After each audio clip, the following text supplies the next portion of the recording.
A Városi Egészség és Sportnapon a délelőtt folyamán számos bemutató is zajlott, az érdeklődők többek között kipróbálhatták a Nordic Walkingot is. Tulajdonképpen mi is ez a Nordic Walking, hogyan lehet ezt a legegyszerűbben megfogalmazni, milyen sport ez, milyen mozgásforma? Ez a Nordic Walking sajnos magyar neve egyelőre nincs, de ha lefordítanánk, akkor botsportnak is mondhatnánk, vagy bottal végezhető ilyen északi gyaloglás, északi sífutásból szárazföldiesítették. Pár évvel ezelőtt testnevelői körökben ismerkedtünk meg néhány kollégámmal ezzel a sporttal, és nagyon beleszerettünk az első perctől kezdve.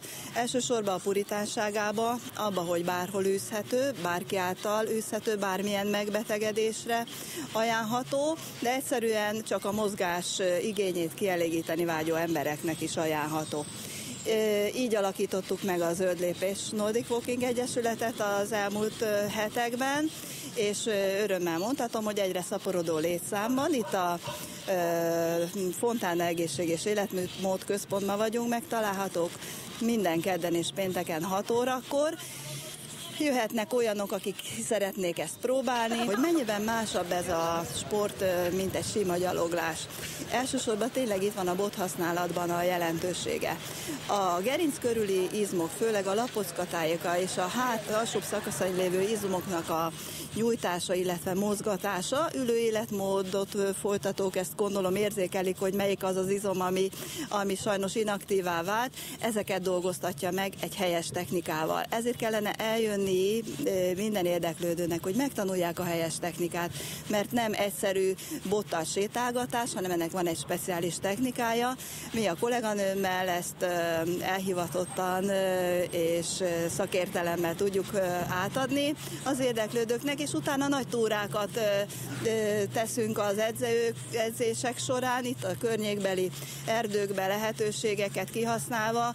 Mártéjon is voltunk már nagyobb túrákra, és megyünk külföldre is szeretnénk menni. Ez egy közhasznú egyesület, ami a lehetőségeit belül megpróbálja támogatni a 0-tól 99 éves korig tulajdonképpen, aki járásra valamilyen módon képes, ezt a sportot űzheti. Nem kell hozzá más, csak egy frankó cipő, ami nem töri föl a lábát, mindent adunk, a botot természetszerűleg kipróbálásra, de hát aztán mindenki vásárolhat akár magának.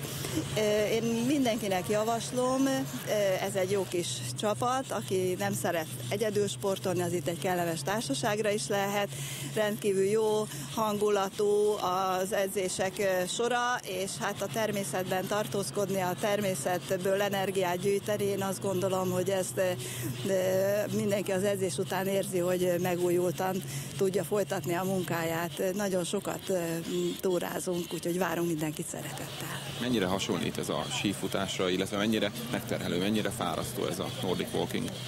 Ez attól fantasztikus, hogy az edzéseket is úgy tudjuk összeállítani, hogy mindenkinek az edzettségéhez szabjuk ezt a dolgot. Németországban ezt a mozgásformát már receptre írják föl az orvosok.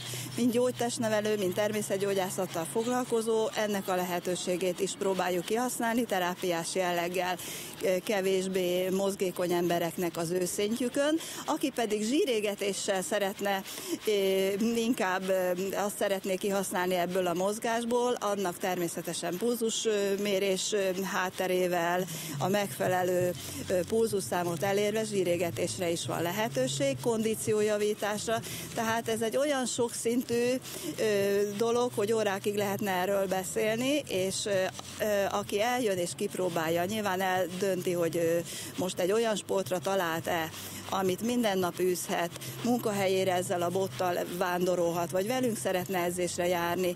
Tehát annyira sokrétű, hogy személyre szabottan tudjuk ajánlani, illetve hát tudja használni az, aki ezt emellett a sport mellett teszi le a voksát. Úgy tudom, hogy Nyugat-Európában nagyon népszerű ez a mozgásforma. Van-e valami verseny, van-e valami túra például, teljesítménytúra ehhez a mozgásformához kapcsolódóan? Igen, tudunk róla, hogy vannak versenyek, de mi nem ezt hangsúlyozunk. hangsúlyozzuk. A közhasznú egyesületnek pontosan az a célja, hogy mozgás lehetőséget biztosítson, kifejezetten amatőr szinten, tehát akik már nagyon régen űzik ebben az országban, elsősorban sífutással foglalkozók ezt a sportot, azok igyekeznek a verseny részét is kihasználni, a tájékozódási futáshoz hasonló jellegűek ezek a versenyek. Mi ezzel nem szeretnénk foglalkozni, aki majd igen, ezt megtalálja biztos a módját.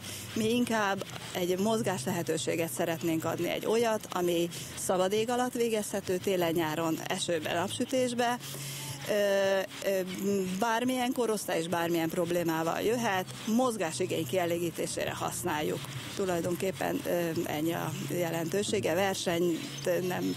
Itt tulajdonképpen annyi, hogy kibírja ki Mártéig gyalog. Hát aki kibírja leülés nélkül, az már megnyerte elsősorban azt, hogy önmagát legyőzte, mert így kimondani egy 60-70 évesnek, hogy ki tud sétálni Mártére, azért hihetetlen neki tudnak. Ennek a botnak a használata pontosan megkönnyíti az egyébként azoknak az embereknek a mozgását, akik úgy gondolják, hogy még sétálni is nehezükre esik. Mikor van edzés?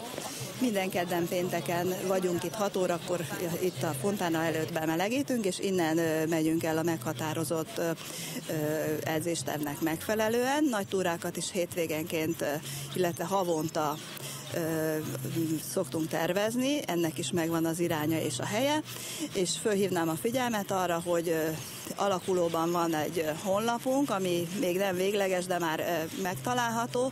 Ez a www.rosetta.per/Nordic Walking nevű honlap, ahol megtalálják a részletes programtervezetet, kapcsolatot, hogyan vehetik föl velünk.